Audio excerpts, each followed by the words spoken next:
Excelentíssimo ministro presidente Luiz Fux, excelentíssimo ministro relator Marco Aurélio, excelentíssimos ministros e ministras que integram essa Corte Suprema, excelentíssimo Procurador-Geral da República. É um imenso prazer debater um tema tão importante para o direito previdenciário e eu me sinto honrado em atuar pelo IEPREV, por meio de seu presidente, Dr. Roberto de Carvalho, como amicus curiae. Busco aqui trazer contribuições e estudos relevantes para o presente tema, que é a revisão da vida toda. Em suma, a regra transitória mais desfavorável, ela afere o princípio constitucional da segurança jurídica, cláusula pétrea assegurada em nosso artigo 5º, inciso 36, e também da isonomia. O ministro Gilmar Mendes, na DI 3104, destacou muito bem o abuso jurídico e a grave lesão à segurança jurídica em matéria previdenciária, com uma metáfora, abro aspas. É uma corrida de obstáculos com obstáculos móveis. Fecho aspas. Isso se ilustra perfeitamente ao presente caso. O direito intertemporal ele se estrutura a partir da tensão entre a segurança jurídica e a dinamicidade do direito, onde cada um se encontra em um polo. Ele visa encontrar mecanismos que tragam a possibilidade do progresso do direito e a evolução social, porém sem desconsiderar relações existentes. Nenhum mecanismo é mais apto para contrabalançar os dois princípios envolvidos do que a utilização de leis de transição, que tornam a passagem de um sistema legislativo para outro menos traumático, prestigiando não apenas o direito adquirido, mas também a boa-fé e a justa expectativa daqueles que se submeteram à legislação anterior, na esperança de receberem a contraprestação prevista nas leis da época. Canutilho ele preceitua que o homem necessita de segurança para conduzir, planejar e conformar autônoma e responsavelmente a sua vida. Por isso, desde cedo se consideravam os princípios da segurança jurídica e também da proteção da segurança como elementos constitutivos do Estado de Direito. O segurado que contribuiu para usufruir no futuro, ele precisa ter a certeza de que as mudanças irão te proteger, mesmo que mínima ou proporcionalmente.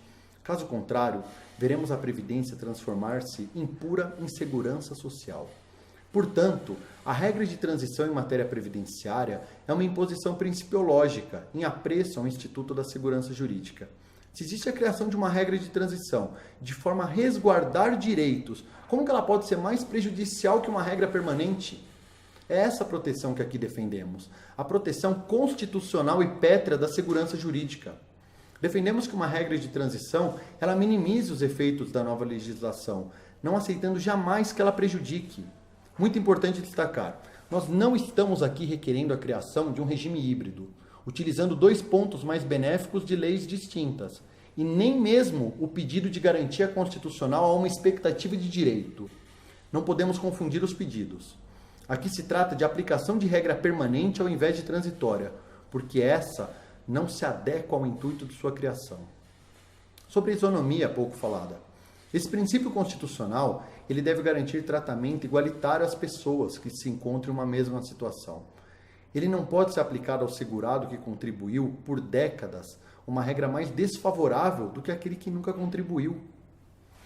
Pelo princípio da isonomia, você deve pelo menos equiparar as situações, aplicando aos dois a mesma regra, que estão no mesmo regramento legal e não distinto. Nós gostaríamos aqui de apresentar que os dados econômicos trazidos pelo INSS, eles não refletem a realidade, porque eles desconsideraram 3 pontos muito importantes que diminuem drasticamente o número de processos que já foram ajuizados e terão êxito e também o número futuro de ações. Primeiro, revisão da vida toda é uma ação de exceção, onde será vantajosa apenas e tão somente para o segurado que ganhava mais e ao longo da vida seu salário de contribuição ele foi diminuindo. Em regra, os salários de contribuição começam menores e vão aumentando ao longo da nossa vida laboral.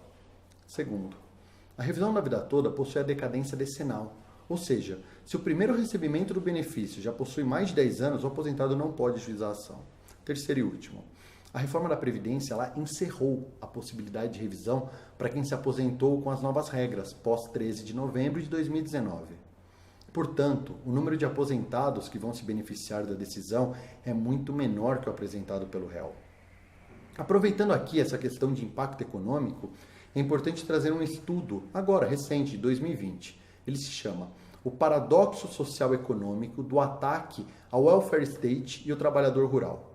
Ele é do presidente do Conselho de Recursos da Previdência Social, pós-doutor Marcelo Bórcio. Nesse estudo, fica evidente que os valores que saem dos cofres públicos para pagamento de previdência social não são gastos, eles são investimentos. O estudo demonstra o paradoxo existente entre gasto, entre aspas, com previdência e o retorno em aumento do PIB e também em elevação na renda das famílias. Tal política pública ela foi adotada pelo governo Roosevelt, pós o crash de 29, pela Europa para se reconstruir após as duas guerras mundiais e até mesmo agora pelos liberais, com acertado auxílio emergencial que aqueceu nossa economia na pandemia. Citarei aqui alguns dados desse estudo, demonstrando que o terrorismo econômico trazido pelo INSS é paradoxalmente benéfico para o país.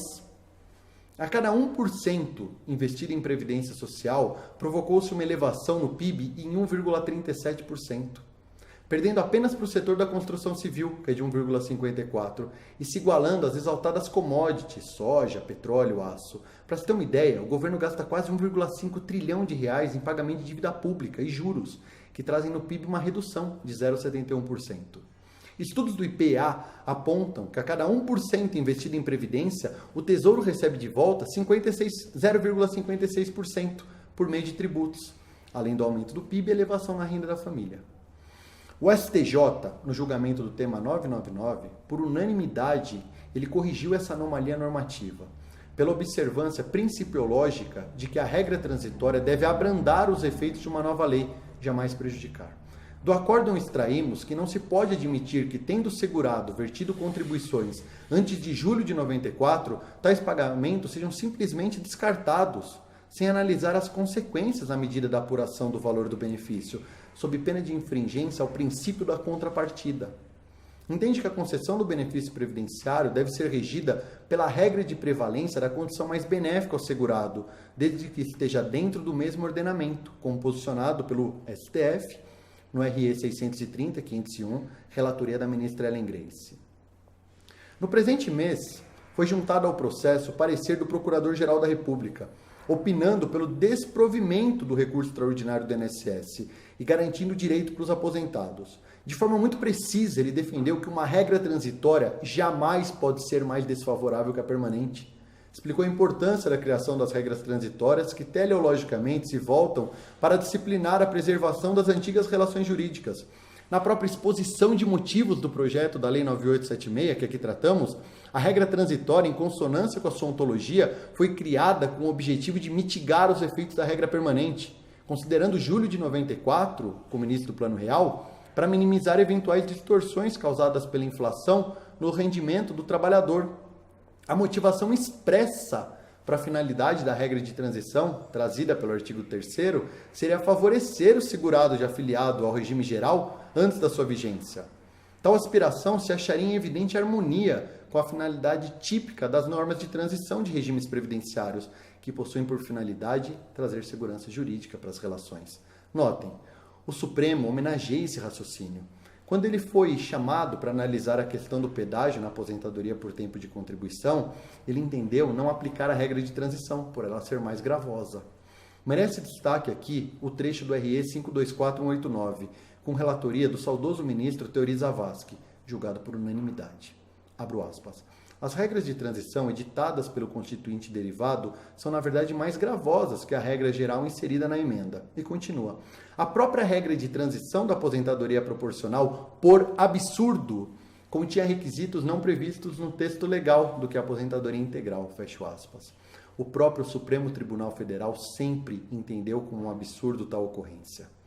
Esperamos com isso que novamente a Corte Suprema garanta o respeito à segurança jurídica com o desprovimento do recurso do INSS. Eu agradeço a oportunidade.